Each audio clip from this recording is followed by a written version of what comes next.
ലോകത്തിലുള്ള എല്ലാ മനുഷ്യരെയും സർവ്വജീവജാലങ്ങളെയും ആയതിൽ നിലകൊള്ളുന്ന ആ ജഗദീശ്വരിയുടെ ചൈതന്യത്തെ കണ്ടുകൊണ്ട് ദർശിച്ചുകൊണ്ട് ലോകത്തിലുള്ള എല്ലാം ഈശ്വരമയമാണെന്നും ആ ഈശ്വരമയമാണെന്ന് തിരിച്ചറിഞ്ഞൊരു മനുഷ്യൻ്റെ കർത്തവ്യം സ്നേഹവും ധർമ്മവും സത്യവും പരസ്പരം നല്ല കൂട്ടുള്ള ബന്ധങ്ങളും വളർന്നു വരുന്ന തലമുറയ്ക്കായിക്കൊണ്ട് ശുദ്ധമായിട്ടുള്ള കർമ്മങ്ങളെ കാണിച്ചു കൊടുത്തുകൊണ്ടും ശുദ്ധമായിട്ടുള്ള കർമ്മങ്ങളിലൂടെ ഉണർത്തിക്കൊണ്ടും അച്ഛനെയും അമ്മയെയും ബഹുമാനിക്കാനും കൂടപ്പിറപ്പുകളെ ബഹുമാനിക്കാനും അവരുമായി ശാന്തമായിട്ടുള്ള അവസ്ഥയിലൂടെ മുന്നോട്ട് പോകുവാനും കഴിവുള്ളവരായി എല്ലാവരും മാറട്ടെ.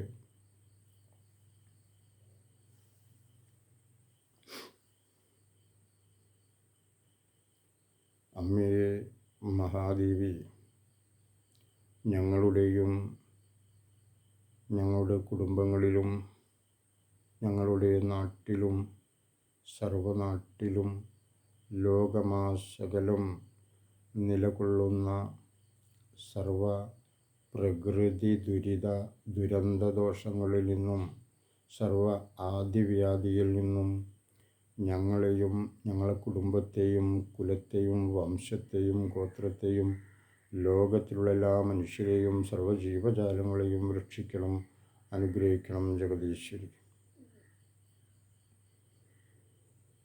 നല്ലത് കാണിച്ചു തന്ന് രക്ഷിക്കണം, നല്ലത് പറഞ്ഞു തന്ന് രക്ഷിക്കണം, നല്ല കർമ്മങ്ങൾ എന്താണെന്ന് അറിയിച്ചു തന്ന് ഞങ്ങളെ രക്ഷിക്കണം.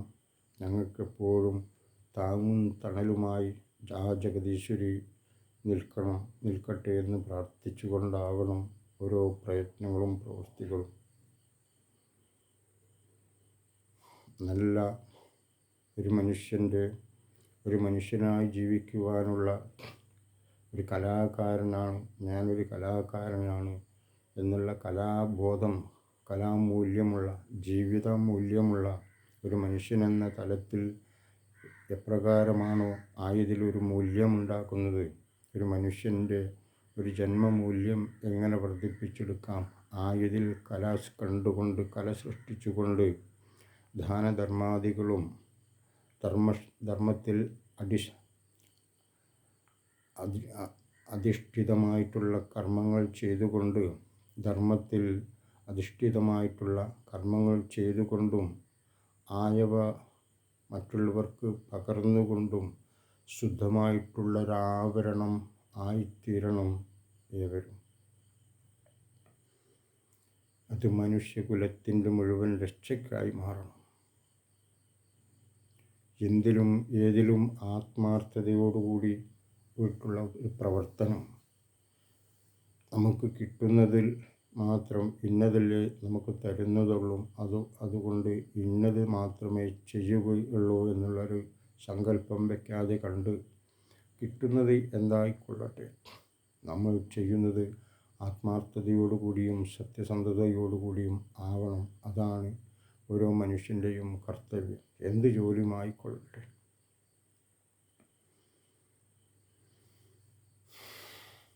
സ്നേഹം വേണം, സന്തോഷം വേണം, സമാധാനം വേണം, നല്ലൊരു നിലനിൽപ്പ് വേണം.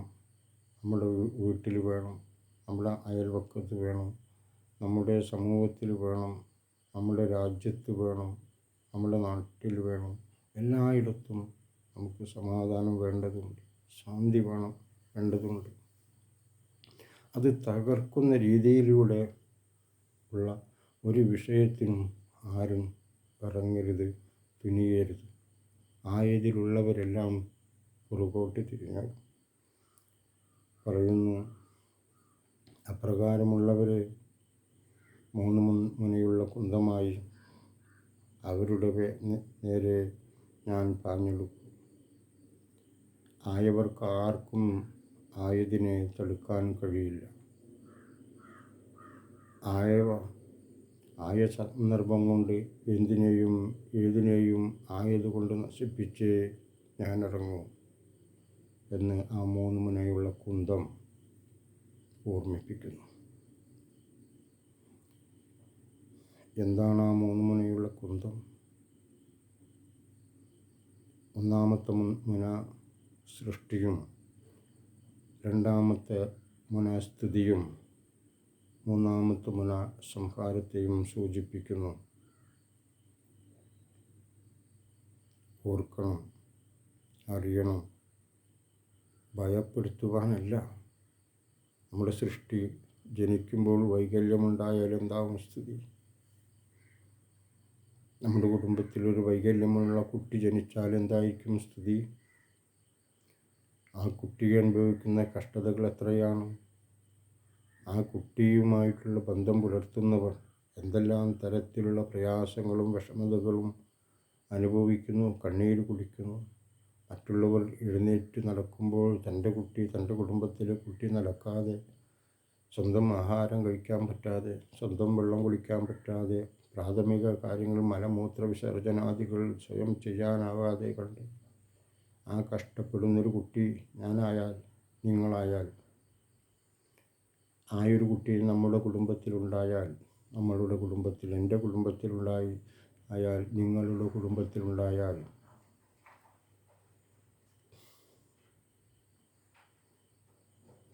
അങ്ങനെ നോക്കുമ്പോൾ എല്ലായിടത്തുമുള്ളത് നമ്മൾ കാണുന്നില്ല. ഓരോരോ കുടുംബങ്ങളിലും വയ്യാതെ കിടക്കുന്നതായിട്ടുള്ള മക്കളെ കാണുമ്പോൾ ആർക്കെങ്കിലും ചിരി വന്നതായിട്ടുള്ള ആളുകളുണ്ടോ? സന്തോഷം വന്നതായിട്ടുള്ള ആളുകളുണ്ടോ? നമ്മളൊന്ന് ചിന്തിച്ചാൽ മതി. ആ കുട്ടി ഞാനായിരുന്നെങ്കിൽ എന്താവും അവസ്ഥ? ആ കുട്ടി എൻ്റെ വീട്ടിൽ ഉള്ളതായിരുന്നെങ്കിൽ എന്താണ് അവസ്ഥ? അങ്ങോട്ടെങ്കിലും പോകുവാൻ കഴിയുമോ? ഒരാഘോഷ പരിപാടിയിൽ പങ്കെടുക്കാൻ വേണ്ടി സാധിക്കുമോ? ഒരു വിവാഹ കർമ്മകാര്യങ്ങളിൽ പങ്കെടുക്കുവാനായിക്കൊണ്ട് നമുക്ക് സാധിക്കുമോ?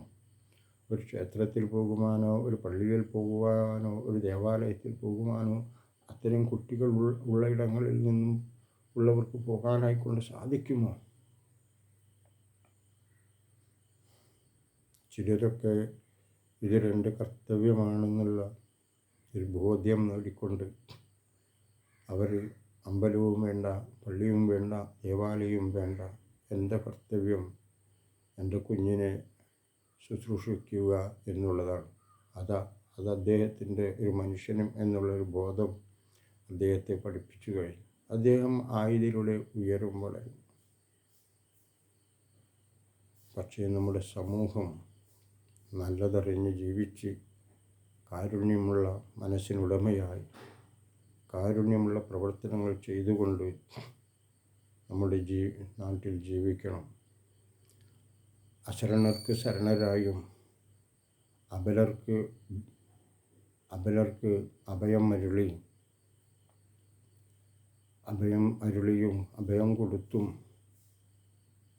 അനാഥർക്ക് സനാഥരായും മാനവർക്ക് മാധവനായും വളരണം എന്ന് പറയുന്നു. സഹായിക്കേണ്ടവരെ നമ്മൾ സഹായിക്കണം. പണം കൊടുത്ത് സഹായിക്കാനും ഇല്ലാത്തവരാണ്. എൻ്റെ അടുത്ത് പണമില്ല, അതുകൊണ്ട് എനിക്ക് സഹായിക്കാൻ കഴിയും. വേണ്ട. ശരീരം കൊണ്ട് പറ്റുന്ന സഹായഹസ്തങ്ങൾ ആർക്കും ചെയ്യാവുന്നതാണ്. അതൊരു മരണ വീടിലാവാം, ഒരു വിവാഹ വീട്ടിലാവാം, മറ്റും പാർട്ടികൾ നടക്കുന്ന വീടുകളിലാവാം, സമൂഹത്തിലാവാം. അവിടെയെല്ലാം തന്നാൽ കഴിയുന്ന രീതിയിലുള്ള ഒരു മരണ വീടാവാം. അവിടെയെല്ലാം ഒരു തന്നാൽ കഴിയുന്നതായിട്ടുള്ളൊരു താങ്ങും തണലുമായി അവിടെയെല്ലാം ആവുന്നത് ചെയ്യുക. ഇന്നത് ചെയ്യണമെന്നില്ല. അവിടങ്ങളിൽ പോയി ഒരാൾക്കൊരു ഗ്ലാസ് വെള്ളം ആവശ്യമുണ്ടെങ്കിൽ അതൊന്ന് എടുത്തു കൊടുക്കുവാനെങ്കിലും തയ്യാറാകും. ഭക്ഷണം വിളമ്പുന്ന സമയത്ത് വൃത്തിയോടുകൂടി അത് വിളമ്പിക്കൊടുക്കുവാനായിക്കൊണ്ട് ശ്രദ്ധയോടുകൂടി ആയതിലിടപെടണം. നമ്മൾ അവിടെ നിന്നും കഴിച്ചിട്ടോ കഴിക്കാതോ ആയത് നമുക്ക് ചെയ്യാം. ആയതിലൊന്നും വിരോധമില്ല. കഴിക്കാതെ സഹായിക്കണമെന്നൊന്നുമില്ല. നമുക്ക് കഴിക്കുകയും ചെയ്യാം, മറ്റുള്ളവരെ കഴിപ്പിക്കുവാനായിക്കൊണ്ട് നമുക്ക് സഹായിക്കുകയും ചെയ്യാം. അതെല്ലാം പുണ്യപ്രവർത്തനങ്ങൾ തന്നെ. അങ്ങനെ കാണണം. പണം കൊണ്ട് കൊടുക്കുന്നത് മാത്രമല്ല പുണ്യം. ഉദ്യോഗസ്ഥർക്ക് ഇതുപോലുള്ള കാരുണ്യ പ്രവർത്തനങ്ങൾ ചെയ്യുവാനായിക്കൊണ്ട് പറ്റും. എന്താണ് ഉദ്യോഗസ്ഥർക്ക് കാരുണ്യ പ്രവർത്തനം ചെയ്യാൻ പറ്റുക? ആ ഔദ്യോഗിക ജീവിതം ഉപയോഗിച്ചുകൊണ്ട് സത്യസന്ധമായിട്ടുള്ള മാർഗത്തിലൂടെ ധർമ്മമൂല്യത്തെ ഉയർത്തിപ്പിടിച്ചുകൊണ്ട് എന്താണോ പാവപ്പെട്ടവർക്കായിക്കൊണ്ട് ചെയ്യാൻ കഴിയുക, ആയ ധർമ്മത്തിൽ നിന്നുകൊണ്ട് വേഗം അവർക്ക് ചെയ്തു കൊടുക്കുക. അവരുടെ പ്രയാസത്തെ കണ്ടുകൊണ്ട് അവരുടെ പ്രയാസം അകറ്റുവാനായിക്കൊണ്ടുള്ള നിയമം അനുശാസിക്കുന്നതായിട്ടുള്ള പ്രവർത്തനങ്ങൾ അവർക്ക് വേണ്ടി നമ്മൾ നൽകേണ്ടതായിട്ടുണ്ട്. എല്ലാ മേഖലകളും, ഇത് പഞ്ചായത്ത് മുതലും അങ്ങോട്ട് മേലേക്കുള്ള എല്ലാ ഭരണഘടനാ സ്ഥാപനങ്ങളിലൂടെയും എല്ലാ തലത്തിലും ചെയ്യാവുന്നത്.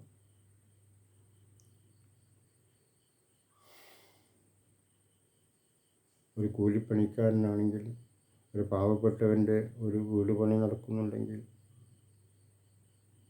അവിടെ പോയി ഒരു ദിവസത്തെ പണിയോ അല്ലെങ്കിൽ അര ദിവസത്തെ പണിയോ അല്ലെങ്കിൽ ഒരു കല്ലെങ്കിലും തൃപ്തിയോടുകൂടി അവിടെ പോയി അവനെടുത്ത് കൊടുക്കുക, അതും ഒരു കാരുണ്യ പ്രവർത്തനം.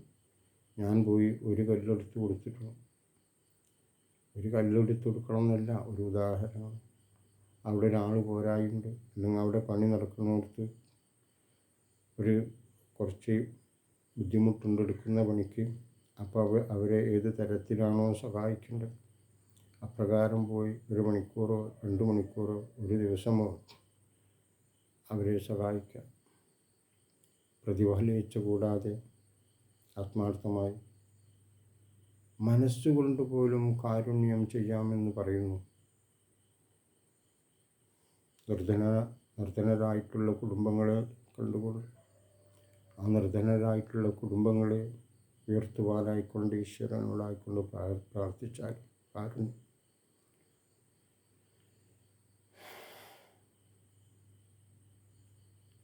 വയ്യായിത്തതായിട്ടുള്ള ആളുകളെ കാണുമ്പോൾ അവരുടെ വയ്യായിക വേഗം തന്നെ അമ്മേ ആ വയ്യായികയിൽ നിന്നും അവരെ ഉയർത്തണം, ആ വയ്യായികയിൽ നിന്നും അവർക്ക് മുക്തി നൽകണം. അതും കാരുണ്യം തന്നെയാണ്, കരുണയാണ്. എല്ലാവരെയും ജീവിതത്തിൽ സ്നേഹിക്കുവാനായിക്കൊണ്ടാവണം. സ്നേഹത്തോടെ കൂടി എല്ലാവരെയും സമീപിക്കണം.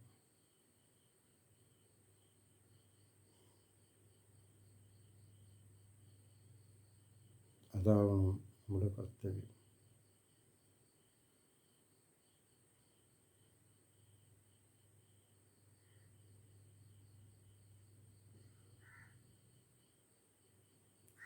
ദേവി ജഗദീശ്വരി അമ്മേ മഹാദേവി, അമ്മേ മഹാദേവി ശ്രീ മഹേശ്വരി ശ്രീ മഹാകാളി ശ്രീ മഹാലക്ഷ്മി ശ്രീ മഹാസരസ്വതി ശ്രീ ദേവി ജഗജ്ജനനി ശ്രീ ജഗദംബികെ ശ്രീ ജഗന്മാതേ ശ്രീ മായാസ്വരൂപിണി ശ്രീ മഹേശ്വരി, ഭക്തിസ്വരൂപിണി ശ്രീ ശ്രദ്ധാരൂപിണി ശ്രീ സ്നേഹസ്വരൂപിണി ശ്രീ സർവവിദ്യാനന്ദരൂപിണി ശ്രീ സർവവിദ്യാപ്രദായിനി ശ്രീ സർവരോഗനിവാരിണി ശ്രീ സർവസൗഖ്യപ്രദായിനി ശ്രീ ദേവി ജഗജ്ജനനി ശ്രീ ജഗദംബികെ ശ്രീ ജഗന്മാതേ ശ്രീ മായാസ്വരൂപിണി ശ്രീ മഹേശ്വരി, ധ്യാനപദേ ശ്രീ ജ്ഞാനപദേ ശ്രീ ബ്രഹ്മപദേ ശ്രീ ഹംസപദേ ശ്രീ സദാനന്ദസ്വരൂപിണി ശ്രീ ദേവി ജഗജ്ജനനി ശ്രീ ജഗദംബികെ ശ്രീ ജഗന്മാതേ ശ്രീ മായാസ്വരൂപിണി ശ്രീ മഹേശ്വരി, ശ്രീ വായുപദേ ശ്രീ അഗ്നിപദേ ശ്രീ ജലപദേ ശ്രീ ആകാശപദേ ശ്രീ അമ്മേ ഭൂമിദേവി നമസ്തേ നമോ നമഃ ശ്രീ അമ്മേ ഭൂമിദേവി നമസ്തേ നമോ നമഃ ശ്രീ അമ്മേ ഭൂമിദേവി നമസ്തേ നമോ നമഃ. വിളിച്ചോളൂ പ്രകൃതി ദേവിയെ, പ്രകൃതീശ്വരിയെ, ആ ത്രിപുര സുന്ദരിയെ, ത്രിപുരസുന്ദരി എന്ന് പറയുമ്പോൾ ത്രിലോകങ്ങളിൽ വെച്ച് അത്യുന്നത സൗന്ദര്യത്തോടു കൂടി നിലകൊള്ളുന്ന മാതാ ദേവി ദേഹി ആയതിൻ്റെ അമ്മയുടെ ഉള്ളിലുള്ള സൗന്ദര്യം കാണണം, ആനന്ദിക്കണം. അത് കാണാനാവണം, അത് കണ്ട് അനുഭവിക്കണം.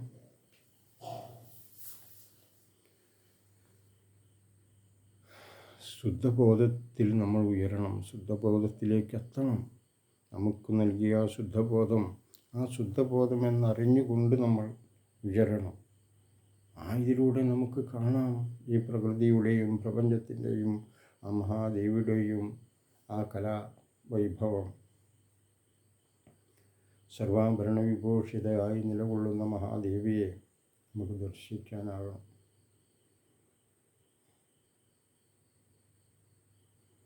അത് അഹങ്കാരത്തിൽ നിന്ന് കിട്ടുന്നതല്ല, അധർമ്മത്തിൽ നിന്ന് കിട്ടുന്നതല്ല, അശുദ്ധമായിട്ടുള്ള ചിന്തയിൽ നിന്ന് കിട്ടുന്നതല്ല, അശുദ്ധമായിട്ടുള്ള കൂട്ടുകെട്ടിൽ നിന്നും കിട്ടുന്നതല്ല, അക്രമത്തിൽ നിന്നും അനീതിയിൽ നിന്നും കിട്ടുന്നതല്ല.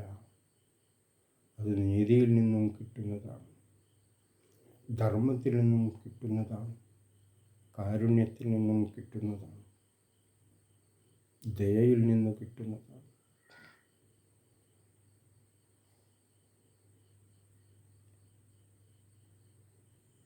ഒരു മനുഷ്യൻ നല്ലൊരു കലാകാരനായി മാറണം.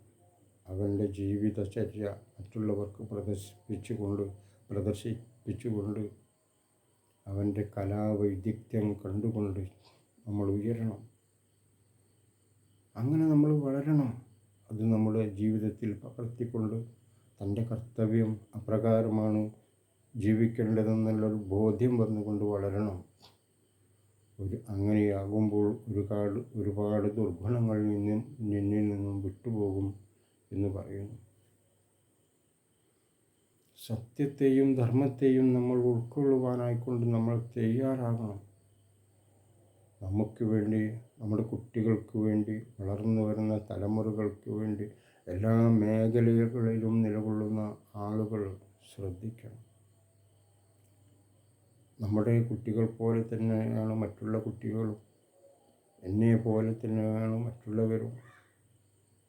ആയതുകൊണ്ടറിഞ്ഞുകൊണ്ട് എല്ലാവരെയും നമ്മൾ സ്നേഹിച്ച് സ്നേഹബന്ധം പുലർത്തിക്കൊണ്ട് മുന്നോട്ട് പോകേണ്ടതുണ്ട് എന്ന് പറയുന്നു. ഞാനാകുന്ന ഞാൻ എന്നുള്ള ബോധം വിട്ടുകൊണ്ട് നമ്മളാകുന്നൊരു ബോധം നമുക്ക് തിരിച്ചു വരേണ്ടതായിട്ടുണ്ട്. ഞാൻ മറ്റുള്ളവരെ നശിപ്പിക്കുമ്പോൾ ഞാൻ തന്നെ നശിക്കുന്നു എന്നുള്ളൊരു ബോധ്യം നമുക്ക് എവർക്കും വേണ്ടതായിട്ടുണ്ട്.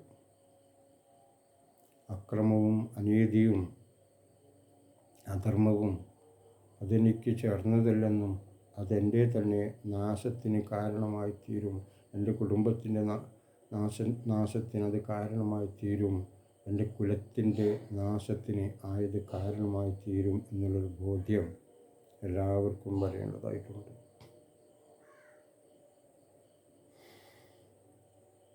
എൻ്റെ ആചരണവും എൻ്റെ ആരാധനയും മനുഷ്യകുലത്തിനും കുടുംബത്തിനും വ്യക്തിക്കും ചേരുന്ന വിധത്തിൽ വിധേയനാവണം എന്ന് പറയുന്നു. ഇതിലാണ് ജഗദീശ്വരി സന്തോഷത്തോടു കൂടി കുടികൊള്ളുന്നു.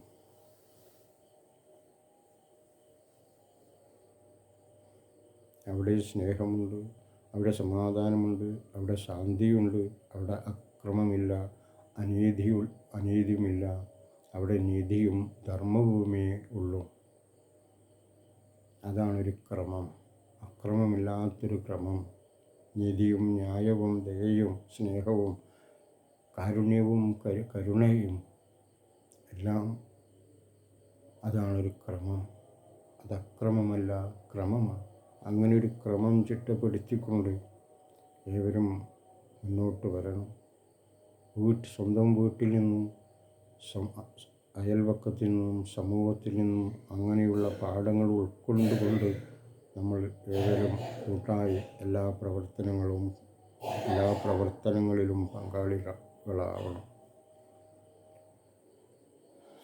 സത്യമാണ് എൻ്റെ കർത്തവ്യമെന്നും സത്യസന്ധമായിട്ടുള്ള രീതിയാണ് എൻ്റെ അടുത്തു നിന്നും ഉണ്ടാകേണ്ടതെന്നും അപ്രകാരമുള്ള കൂട്ടുകെട്ടുകളാണ് എന്നിൽ നിന്നും ഉണ്ടാകേണ്ടതെന്നും എൻ്റെ ഏതെങ്കിലും തരത്തിലുള്ള ഒരു ഇടപെടൽ കൊണ്ടോ ഒരു വാക്കുകൾ കൊണ്ടോ ആരെയും വിഷമിപ്പിക്കാതിരിക്കുവാനായി കൊണ്ടുള്ള കഴിവ് നൽകണം എന്നെപ്പോഴും പ്രാർത്ഥിക്കണം നമ്മൾ.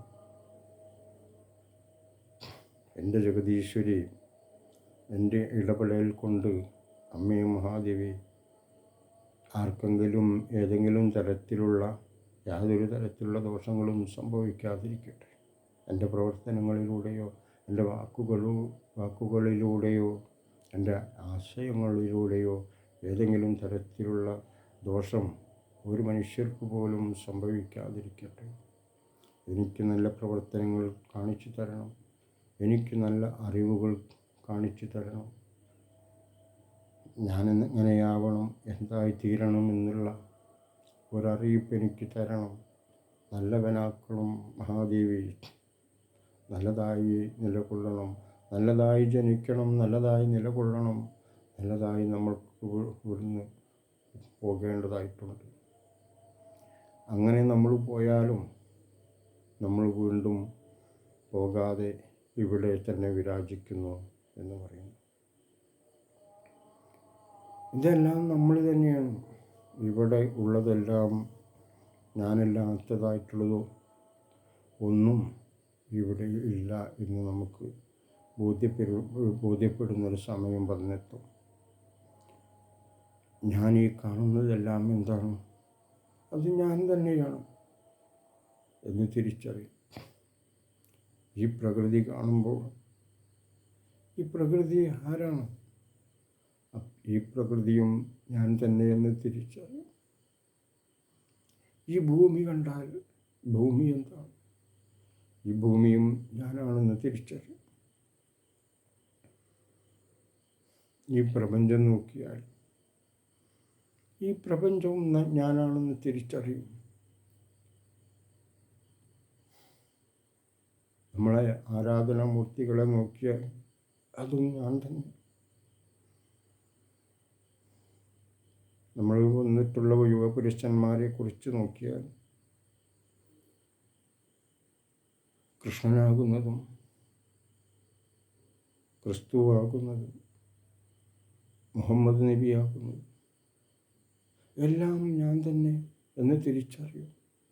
ഇപ്പം ഇങ്ങനെ പറയുമ്പോൾ അതെങ്ങനെ ശരിയാകും? നീയാണോ ഇതെല്ലാം? നമ്മൾ തന്നെയാണിതെല്ലാം. ഞാൻ മാത്രമല്ല, നിങ്ങളും ഇതാണ്. ഞാനല്ല, നിങ്ങളിതാണ് എന്ന് പറയാനാണ് എനിക്ക് സന്തോഷം. പക്ഷേ നിങ്ങൾ കാണുന്നില്ല, കേൾക്കുന്നില്ല, അറിയുന്നില്ല.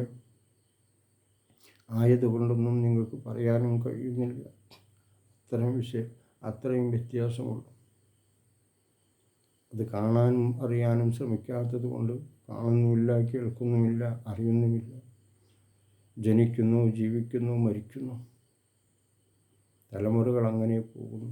അവർ കേട്ടതെന്തോ, അവർ കുറച്ച് കേട്ടതെന്തോ, അവർ കുറച്ച് പഠിച്ചതെന്തോ അത് നമ്മുടെ മുമ്പിൽ തന്നുകൊണ്ട് അവർ പോകുന്നു. എന്തെല്ലാം അധർമ്മങ്ങളാണോ, അശുദ്ധമായിട്ടുള്ള ആരാധന രീതികളാണോ നടന്നുകൊണ്ടിരിക്കുന്നത്. അപ്രകാരം ആരാധനകളിൽ വ്യക്തിക്കും സമൂഹത്തിനും മനുഷ്യൻ്റെ വളർച്ചയ്ക്കും മനുഷ്യനും പറ്റാത്തതായിട്ടുള്ള ആരാധനകളും കലകളും ഏതൊരു രീതിയിൽ നിന്നും മാറിപ്പോകണം, അല്ലെങ്കിൽ മാറ്റി നിർത്തണം എന്ന് പറയപ്പെടും. മനുഷ്യനും വ്യക്തിക്കും സമൂഹത്തിനും ചേരും വിധം പ്രകാരമുള്ള ആരാധനകളെ വേണ്ടൂ എന്ന് പറയൂ. ആയതിൽ ഞാൻ വിരാജിക്കുന്നു. ഒരുപാട് പറയുന്നു.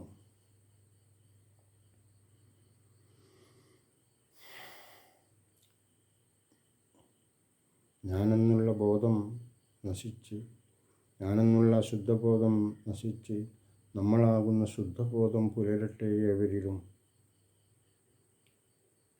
അപ്രകാരമുള്ള കാഴ്ചപ്പാടോടുകൂടി അപ്രകാരമുള്ള ധാർമ്മികപരമായിട്ടുള്ള മൂല്യങ്ങളെ ഉയർത്തിപ്പിടിച്ചിട്ടുള്ള പ്രവർത്തനങ്ങളും കർമ്മങ്ങളും നമ്മിൽ നിന്നുണ്ടാവട്ടെ. ആയതിൽ നിന്നുകൊണ്ട് വളരട്ടെ ലോകവും രാജ്യവും.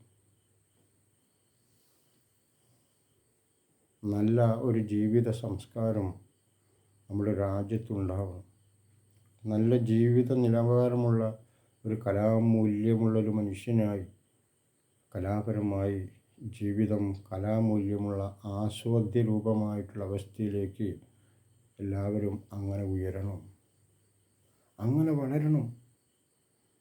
നമ്മളാകുന്ന കലയെ കൊല്ലാതെ, കൊലയാക്കാതെ, അതൊരു കലയാണ്, അതൊരു കൊലയല്ല എന്നുള്ള തിരിച്ചറിവ്, ജീവിതം അതാണെന്ന് തിരിച്ചറിഞ്ഞുകൊണ്ട് നമ്മൾ ജീവിക്കണം. നമ്മൾ എന്ത് ദുഷ്ടപ്രവൃത്തികൾ ചെയ്താലും നമ്മൾ നമ്മളെ കൊല്ലുകയാണെന്നറിയണം. നമ്മൾ നമ്മളെ തന്നെയാണ് നശിപ്പിക്കുന്നതെന്നറിയണം. നമ്മളാണ് നശിക്കുന്നതെന്നറിയണം. അവനവനെ തന്നെ കൊല്ലുന്നു. മറ്റുള്ളവരോട് ചെയ്യുന്ന ദുഷ്ടപ്രവൃത്തികൾ, ആ ദുഷ്ടപ്രവൃത്തികൾ എന്നോട് തന്നെയാണ് ഞാൻ ചെയ്യുന്നതെന്നുള്ളൊരു ബോധ്യം ഏവരിലും വരണം, ഏവരിലും വളരണം. അതാണ് തത്വം, അതാണ് ശരി, അതാണ് ഞാനും, അതാണ് നീയും, അതാണ് നമ്മളും. അങ്ങനെയാണ് പറയുന്നത് കൃഷ്ണനും ക്രിസ്തുവും. നിങ്ങളാകുന്നു, നിങ്ങളങ്ങനെ ആവണം, അവിടെ എത്തണം. മുഹമ്മദും നിങ്ങളാകുന്നു. അവരെല്ലാം ഈ പ്രപഞ്ചത്തിലുണ്ട്. അവരെല്ലാം ഈ പ്രപഞ്ചത്തിലുണ്ടെങ്കിൽ അവരെല്ലാം എന്നിലുമുണ്ട്, നിങ്ങളിലുമുണ്ട്. ഞാൻ അറിയുന്നത് കൊണ്ട് ഞാൻ പറയുന്നു, അനുഭവിക്കുന്നത് കൊണ്ട് പറയുന്നു, കണ്ടതുകൊണ്ട് പറയുന്നു, കേട്ടതുകൊണ്ട് പറയുന്നു, അനുഭവിച്ചുകൊണ്ട് പറയുന്നു. കൃഷ്ണനാകുന്നതും ഞാൻ തന്നെ, ക്രിസ്തുവാകുന്നതും ഞാൻ തന്നെ, മുഹമ്മദാകുന്നതും ഞാൻ തന്നെ, ബുദ്ധനാകുന്നതും ഞാൻ തന്നെ എന്ന് പറയുന്നതിൽ എന്തതിശയമാണുള്ളത്? ആണോ എന്ന് ചോദിക്കുന്ന നിങ്ങളുടെ യുക്തിയാണ് അശുദ്ധമായിരിക്കുന്നത്. കാരണം ഏവർക്കും അതാണെന്ന് പറയുവാനുള്ള ഒരു തൻ്റെ ഇടം, ഒരു ആർജവം നിങ്ങളിൽ നിന്ന് വളർത്തിയെടുക്കണം. ഇത് വെറുതെ വിളിച്ചു പറയാനുള്ളതല്ല. അനുഭവത്തിൻ്റെ വെളിച്ചത്തിൽ മാത്രമേ പറയാവൂ. അപ്പോഴാണ് നമുക്ക് അറിവുണ്ടാവുള്ളൂ. അങ്ങനെ പറയണം, നമ്മൾ അറിഞ്ഞ് പറയണം, അനുഭവിച്ച് പറയണം. ആരെങ്കിലും പറയുന്നത് കേട്ടുകൊണ്ട് വിളിച്ചു പറയുകയല്ല, അതിനോട് തർക്കിക്കുകയല്ല വേണ്ടത്, അതിനോട് തട്ടിക്കയറുകയല്ല വേണ്ടത്. യുക്തിപൂർവം ചിന്തിക്കണം. അറിഞ്ഞ് പഠിച്ച് എല്ലാത്തിലും കാരുണ്യപരമായിട്ടുള്ളൊരു കർത്തവ്യം, മനുഷ്യൻ എന്നുള്ളൊരു മൂല്യത്തിൻ്റെ കർത്തവ്യം കൂട്ടുപിടിച്ചുകൊണ്ട് എന്തിലും ഏതിലും ആത്മാർത്ഥതയും സത്യസന്ധതയും കണ്ടുകൊണ്ട് വളരണം. അങ്ങനെ വരുമ്പോൾ നിങ്ങളൊന്നും തേടേണ്ടതില്ല. നിങ്ങൾക്കുള്ളത് നിങ്ങളെ തേടി തന്നെ വരും. അതാണ്. അപ്പോൾ നിങ്ങൾക്ക് പറയാനാവും നിങ്ങളെ തേടി വരുന്നത് ആരാണ്. നിങ്ങൾ തേടാത്തതിന് തന്നെ നിങ്ങളെ തേടിയെത്തും എന്ന് പറയുന്നു. അതാണ് മഹേശ്വരി പറയുന്നത്. ഞാൻ എല്ലാവരിലുമുണ്ട്, എല്ലാവരും എന്നിലുമുണ്ട്. അങ്ങനെ പറയുന്നു. ഞാനാകുന്ന ഈ പ്രകൃതി ഈശ്വരി, ഈ ദേവി തന്നെയാണ് നിങ്ങളാകുന്നത്. അത് തന്നെ ഞാനാകുന്നത്. അശുദ്ധബോധമുള്ളവരിലൊന്നും ഞാനില്ല, ശുദ്ധബോധമുള്ളവരിലെല്ലാം ഞാനുണ്ട് എന്ന് അമ്മ പറയുന്നു. പക്ഷെ അവിടെ ഇല്ല എന്നല്ല പറയുന്നത്, എന്നിൽ നിന്നുണ്ടായത് തന്നെയാണ്. പക്ഷേ അവരുടെ ധർമ്മബോധം നഷ്ടപ്പെട്ടു. അവർ വേറെന്തിനോ കാമക്രോധ കോപലോപമോഹാദികളിലൂടെ അവർ വിരാജിക്കുന്നു. അവരിൽ ഞാനില്ല. ഞാനില്ല എന്ന് പറയുമ്പോൾ ഞാനില്ല എന്നുള്ളതല്ല തത്വം. അവർക്ക് ഞാനുണ്ടെന്നുള്ളൊരു ബോധ്യം അവർക്കില്ലാതെ പോയി. അവരിലും ഞാനുണ്ട്, പക്ഷേ അവർക്ക് ഞാനുണ്ടെന്നുള്ളൊരു ബോധ്യം ഉണ്ടായില്ല. ഇപ്രകാരം പോയാൽ ഇനിയും ഉണ്ടാവുമോ? ഇല്ല. ഞാൻ അവരിൽ സദാ വിരാജിക്കുന്നു, പക്ഷേ എന്നെ അവർക്ക് വേണ്ട. അതാണ് ഈ ലോകത്തിലുള്ള എല്ലാ മനുഷ്യർക്കും സർവ്വജീവജാലങ്ങൾക്കും എല്ലാവരിൽ നിന്നും നിലകൊള്ളുന്നതായിട്ടുള്ള ആ മഹാശക്തി ചൈതന്യത്തെ മനസ്സാ സ്മരിച്ചുകൊണ്ട് ലോകത്തിലുള്ള എല്ലാ മനുഷ്യരുടെയും സർവ്വജീവജാലങ്ങളുടെയും സർവ്വ കഷ്ടതകളും കഷ്ടപ്പാടുകളും ദുഃഖങ്ങളും ദുരിതങ്ങളും അസുഖങ്ങളും രോഗങ്ങളും വിഷമങ്ങളും ബുദ്ധിമുട്ടുകളും ദാഹവും വിശപ്പും തീർത്ത് ലോകത്തിലുള്ള എല്ലാ മനുഷ്യരും സർവ്വജീവജാലങ്ങളും സമാധാനികളും സന്തോഷികളും പൂർണ്ണ ആരോഗ്യവതികളും ഉന്മേഷവതികളും സന്തോഷവതികളും ഈശ്വരവിശ്വാസികളും ക്ഷമയുള്ളവരും ആരോഗ്യമുള്ളവരും ആയുസ്സുള്ളവരുമാക്കി തീർത്ത് ഞങ്ങളെയും ഞങ്ങളുടെ കുടുംബത്തെയും കുലത്തെയും വംശത്തെയും ഗോത്രത്തെയും ലോകത്തിലുള്ള എല്ലാ മനുഷ്യരെയും സർവ്വജീവജാലങ്ങളെയും രക്ഷിക്കണം, അനുഗ്രഹിക്കണം ജഗദീശ്വരി. രക്ഷിക്കണം, അനുഗ്രഹിക്കണം ജഗദീശ്വരി. എല്ലാവർക്കും പ്രണാമം, നമസ്കാരം.